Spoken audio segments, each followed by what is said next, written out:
Kebetulan mereka sudah sering melakukan, tapi nggak ada yang protes karena mereka nggak ngerti hukum yang menjadi korbannya. Saya sama istri saya dan anak-anak saya kebetulan mengerti hukum. 5 anak saya semuanya sarjana hukum. Ya, ada 3 orang, 4 orang yang sudah jadi 3 orang yang sudah jadi calon advokat. Rata-rata sudah lulus PKPA dari Pradi. Kalau kami nggak ngerti hukum, begitu datang penyidik mau nangkap, ya ikut aja. Itulah yang selama ini terjadi. Karena kebetulan kami ini mengerti hukum, begitu dilakukan proses penegakan hukum dengan cara yang salah, kami tolak. Tidak terima. Nah, karena mereka datang beramai-ramai 10 orang, ya,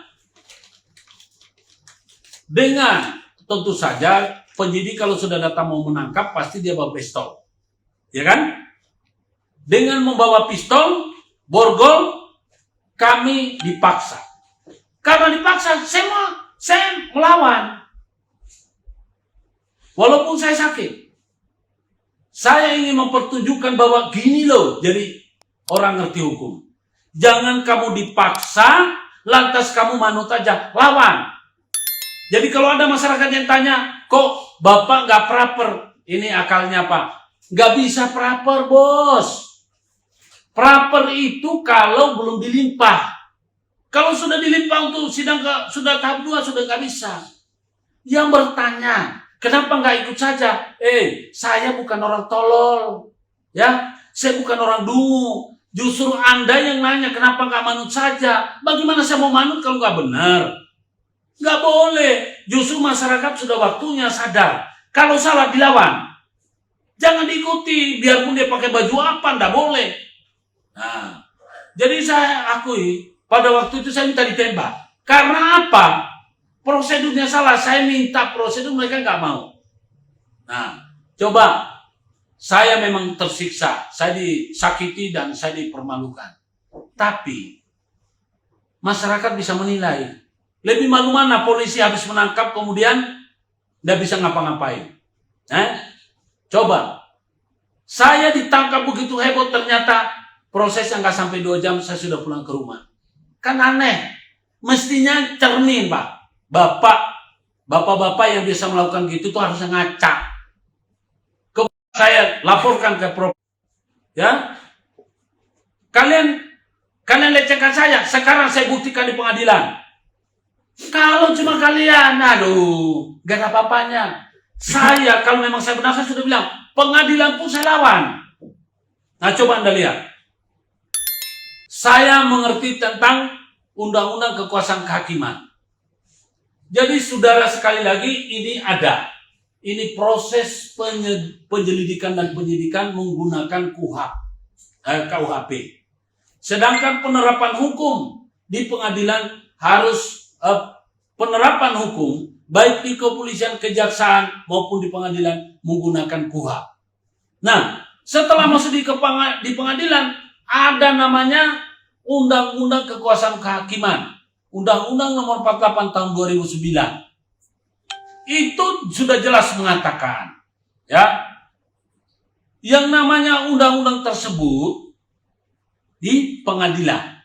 Sebelum di pengadilan, penyidik itu harus berpedoman, larangan, ya, dan batasan bagi penegak hukum, terutama terkhusus kepolisian, itu adalah Perkap nomor 8 tahun 2009. Ya, implementasi daripada hak asasi manusia dalam penegakan hukum, khususnya anggota kepolisian. Nah, polisi ini banyak yang nggak menghayati itu. Entah mereka nggak ngerti atau memang tidak peduli, tidak mematuhi. Itulah yang perlu dilakukan pengawasan bagi Propam dan Kompolnas. Kompolnas itu tugasnya cuma mengontrol berdasarkan Perkap nomor 8 tahun 2009 tentang implementasi hak asasi manusia dalam penegakan hukum oleh anggota kepolisian. Di situ setiap anggota polisi yang menegakkan hukum harus memahami, harus menghayati, harus mentaati. dilarang melakukan pelecehan kepada manusia, kepada hak asasi manusia. Ini penting. Jadi polisi buku pedomannya adalah pertama itu. Kedua ada namanya Perkaba. Perkaba ini adalah peraturan Kabar Reskrim. Di sini diterangkan tentang standar operasional atau SOP. Jadi polisi itu tidak bisa seenaknya. Mereka ada namanya standar operasional prosedur yang disebut SOP. Nah, jadi masyarakat perlu tahu bahwa penyidik itu bukan karena dia diberikan baju, dia diberikan kewenangan, lantas suka-suka gue, itu nggak boleh. Karena apa? Nah, ini di sini diterangkan. Coba saya bacakan daftar isi. Standar operasional prosedur penerimaan laporan polisi. Ada. Standar operasional prosedur tentang penyelidikan tindak pidana. Lalu standar operasional prosedur tentang pemanggilan. Ada. Kemudian standar operasional prosedur tentang penangkapan. Ada. Diatur. Standar operasional prosedur tentang penahanan. Lalu standar operasional prosedur tentang penggeledahan. Ini bukan suka-sukanya. Nah, standar operasional prosedur penyitaan. Standar operasional prosedur pemeriksaan saksi, ahli, dan tersangka. Jadi nggak bisa saya nanya, ada batasan. Itulah masyarakat perlu tahu. Lalu standar operasional prosedur gelar perkara. Ini kepolisian kebanyakan tidak pernah menghayati ini, bahkan juga mereka tidak pernah melakukan sesuai petunjuk ini. Apakah mereka tidak mematuhi atau tidak mengetahui? Lalu kemudian standar operasional prosedur penyelesaian dan penyerahan berkas perkara. Jadi setelah sudah selesai diserahkan ke jaksa. Lalu ada namanya standar operasional prosedur penghentian penyidikan SP3. Ada namanya standar operasional prosedur SP2HP. Ya, SP2HP adalah surat pemberitahuan pemberitahuan penyidikan hasil prosedur standar operasional prosedur ya SP2HP. Jadi hasil penyidikan. Jadi surat pemberitahuan ya hasil penyidikan perkara ya. Lalu ada standar operasional prosedur pemblokiran rekening. Jadi bukan asal main blokir rekening orang, ada ya penyitaan keterangan nilai simpanan pada rekening bank itu ada. Lalu ada standar operasional prosedur penerbitan daftar pencarian orang, pencarian barang.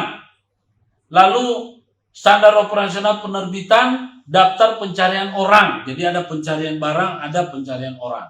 Misalnya mobil yang hilang dilaporkan, nanti ada itu barang.